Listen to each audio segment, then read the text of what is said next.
Colossians 1:24, I now rejoice in my sufferings.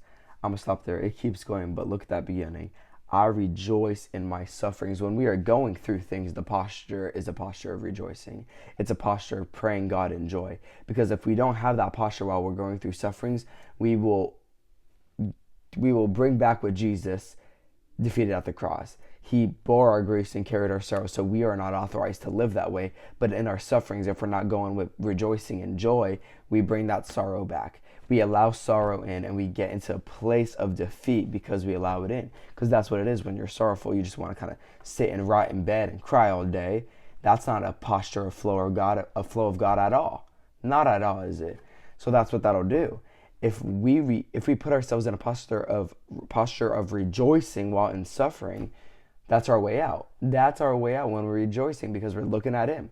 When you constantly look at Him, even though everything around you is chaotic, He's the one that guides you and leads you. So everything's going to be fine at the end of the day, and it's going to be perfect because He's your guide. He ordered your steps. His word is a lamp unto our feet and a light unto our path. But if we're too focused on everything else going on around us, and we're not rejoicing, because that's what rejoicing does. It focuses you on Him. If we're not doing that, then we're going to be subject to sorrow and grief and all that suffering wants to bring you.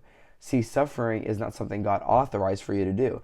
Now, does it come and does it try to boast? Yeah, but you don't have to be subject to it. You don't have to partake in it. When you partake of something, you choose. When I partake of a meal, I'm choosing to eat it. When you partake of sorrow, it's because you're choosing to partake of it because of all that suffering. And yeah, it's hard. It is hard. And God has grace and mercy. He collects our tears and all that. But it comes to a point where we cannot allow ourselves and hand over our authority to all the suffering and all that it wants to bring.